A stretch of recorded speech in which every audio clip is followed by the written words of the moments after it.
করতে হবে। আর যখন আমি ডিপির কাজে লাগবো না, আর সবার সাথে যখন আমরা নিজের যে যুক্ততা, নিজের যে ভালোবাসাটা, আমাকে কিন্তু দেখেন সবাই মিলে যে আমাদেরকে কারোর ঘরে যেতে হবে এমন কোনো কথা নয়। আমার এরিয়া এমন একটা এরিয়া, কাউকে খুঁজে পাওয়া মুশকিল, কিন্তু অনেক দিক সংখ্যা আছে। কিন্তু আমি যখন শুরু করলাম, আমি একা একা একজন মায়ের ঘরে যেতাম, ওর সাথে ওর পরিবারের কথা গল্প করতাম, ওর দুঃখ কষ্ট আর যন্ত্রণা ও আমাকে বলতো। আমি একটা ছোট মেয়ে ছিলাম, আমাকে তো এতটুকু বলার কোনো তাদের কোনো সেই যোগ্যতা আমার নেই।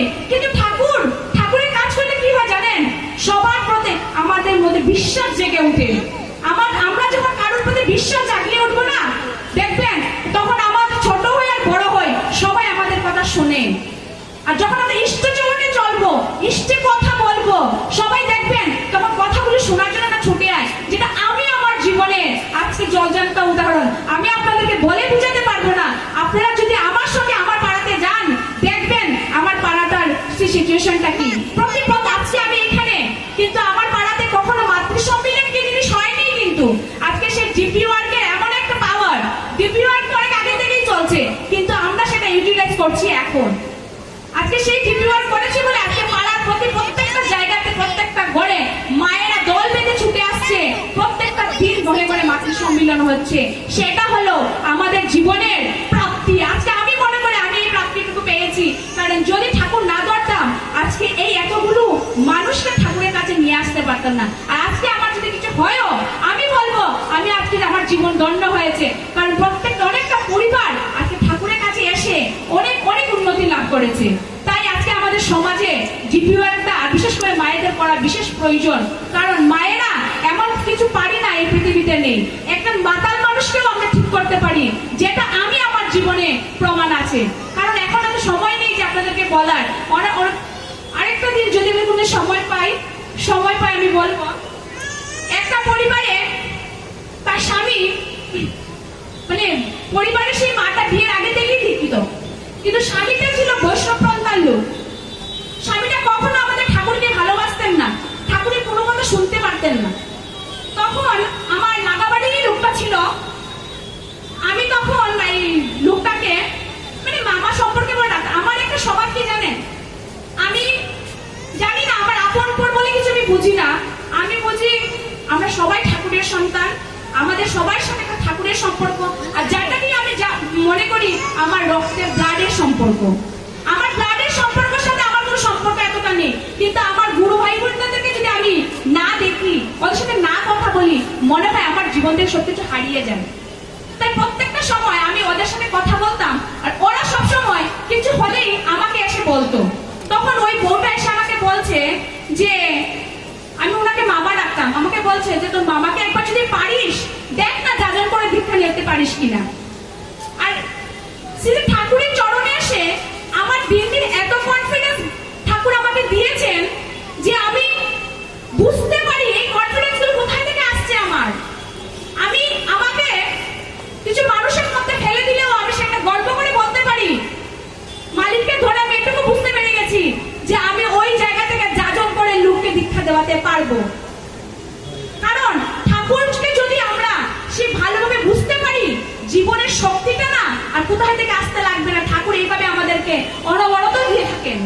তাই তারপর যখন লোকটা আমাকে বললো, আমি বললাম না আমি যাবো না। যে মানুষ আমার ঠাকুরকে পছন্দ করেন না, ঠাকুরের বিরোধী কথা বলে, আমি ওকে যাজন করার পর যদি ও আমাকে মানা করে, রাগটা আমার তার জন্য উঠবে যে আমার ঠাকুরকে সে অবহেলা করেছে, আর যেটা আমি মানতে পারবো না। ওসব বলে ওর দুটো ছেলে জন্ম হয়েছে, একটা ম্যাট্রিক দিয়েছে, একটা ছোট। তারপর দেখো আমি ওদের সাথে কোনো এইসব ব্যাপার নিয়ে, তো ওর স্বামী মতলব দীক্ষা নেয়নি, কিন্তু ওর ওয়াইফ কন্টিনিউ ইষ্টবৃত্তি সব আমার এখানে দিয়ে যাচ্ছে, সবকিছু ঠিক আছে। হঠাৎ দীক্ষা দিবস ছিল, একদিন সকালবেলা আমি ইষ্টবৃত্তি করে নাম করে যখন উঠলাম, আমার জায়গাটা কেন মাথা হলো আজকে ওই ঘরে যাব, আমি গিয়ে ওই মানুষটাকে আজকে দীক্ষার কথা বলবো, আর বাই হোক এন্ড হোক আমাকে ওই মানুষটাকে দীক্ষা নেওয়াতে হবে, সে যত বড় নেগেটিভ থাকুক না কেন। তারপর আমি ওর ঘরে গেলাম, গিয়ে তাকে ডাকলাম, উনি ঘুমিয়েছিল।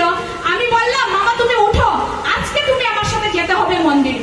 কারণ তার আগে একদিন আমি গিয়েছিলাম উনার ঘরে, উনাকে পেয়েছিলাম, তো আমি বললাম যে বাবা তুমি আজকে দীক্ষা নেবে? বলে না আমি এখন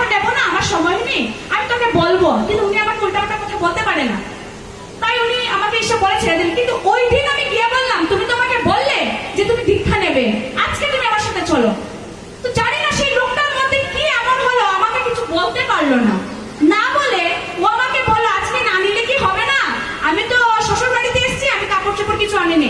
আমি বললাম না, তুমি যা আছে সেটা করে আমার সাথে চলো। উনি আমার কথা কিচ্ছু না মনে করে স্নান করে সোজা আমার সাথে মন্দিরে গেলেন, দীক্ষা নিলেন।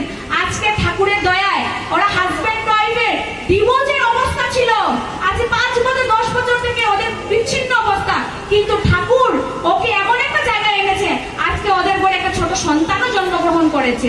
এই হলো আমাদের ঠাকুরের পাওয়ার। আর আমরা মায়েরা পৃথিবীর সব শক্তিকে আমরা নিজের মধ্যে আছে, সেটা আমাদেরকে বের করতে হবে। একটা সমাজকে আমরা বাঁচাতে পারি, একটা রাষ্ট্রকে আমাদের বাঁচাতে পারি, শুধু সবার প্রথম আমাদেরকে ঠিক করতে হবে। আর এই জিপির কাজ আজকে আমার জন্য আমাদের এই সমাজকে ঠিক করে, আমাদের সংসারকে ঠিক করতে পারবো, সমাজকে ঠিক করতে পারবো, শুধু প্রথম আমাদের মধ্যে সেটা ইউটিলাইজ করতে হবে। যাই হোক, আমি আর আমার বক্তব্য দীর্ঘ করছি না। তাই সবার কাছে আমার অনুরোধ এটাই, মায়েদের কাছে, আমরা প্রত্যেককে যেন আমাদের সংসারে যেভাবে সবার জন্য সময় বের করি, আমরা 1 ঘন্টা আধাটা ঘন্টা ঠাকুরের জন্য প্রত্যেকটা দিন রাখবেন। কারণ যে সময়টুকু আপনি সংসারের জন্য দেবেন, সেই সময়টুকু কিন্তু আমাদের সঞ্চয় পুঁজি নয়। যে সময়টুকু আমি আমার ঠাকুরকে দেব, সেই সময়টুকু হবে আমার জীবনের সঞ্চয় পুঁজি। আর সেই পুঁজি হবে আমাদের পরপারে এই জীবনের সবকিছুর বাঁচার আমাদের রাস্তা থাকবে। আর বাকি সবগুলা ইকুয়াল টু 0। সেই মায়াজাল, যে আমরা মায়াজালের মুখে জন্মেছি, বসে আছি।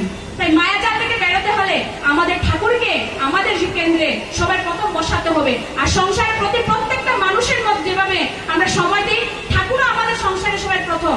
তাই ঠাকুরের জন্য 1 ঘন্টা আমাদেরকে রাখতে হবে, যে না আজকে পাইবো, কিন্তু আমি ঠাকুরের কাজ করবো। ঠাকুরের কাজ যত মাইনাস করবেন, ততই আমার জীবনের প্রত্যেকটা ভালো মন্দ সবকিছু মাইনাস হয়ে যাবে। কারণ ভালো জিনিস আসতে গেলে না অনেক কাঠঘর পোড়াতে হয়। আর আমরা এমন একটা রাস্তা পেয়েছি যে ঠাকুর, আমি খারাপ থাকলেও ঠাকুর আমাদেরকে খারাপ থাকতে দেন না, ঠাকুর অটোমেটিকলি আমাদের জীবনে আনন্দ ঢেলে দিচ্ছেন। তাই আমরা প্রত্যেকে চেষ্টা করব আমাদের সংসারে যাতে সবাই প্রথম আমরা ঠাকুরকে আনতে পারি, আর ঠাকুরকে বসাতে পারি, আর সবকিছু কর্মের মধ্যে ঠাকুরকে যুক্ত রাখতে পারি। তাহলে আমাদের জীবন সুন্দর হবে, আমাদের সংসার জীবন সুন্দর হবে। আর আমাদের সংসার যখন সুন্দর হবে না, আমার পাড়া প্রতিবেশী, আমার সমাজ দেখবেন অটোমেটিকলি আপনার কাছে, আমার কাছে ছুটে আসবে। আর যখন ছুটে আসবে না, তখন দেখবেন ওদের জীবনও সুন্দর হয়ে যাবে। তাই সবার কাছে অনুরোধ, আমরা সবাই মিলে যাতে ডিপির কাজ করতে পারি। সুন্দর মাদার পূজনীয় অবিন দাদা যেভাবে আমাদেরকে বলছেন, আমরা সবাই যাতে আমাদের সংসারে আগে সেটা ইউটিলাইজ করব, তারপর দেখবেন পাড়া প্রতিবেশী সবাই আমাদের কাছে এমনিতেই ছুটে আসবে। তাই সবাই মঙ্গল প্রার্থনা করি, এই উপস্থিত এই বিশ্ব ব্রহ্মাণ্ডের সবাই মঙ্গল প্রার্থনা করে আমার কথা এখানে শেষ করলাম। জয় গুরু। জয় গুরু।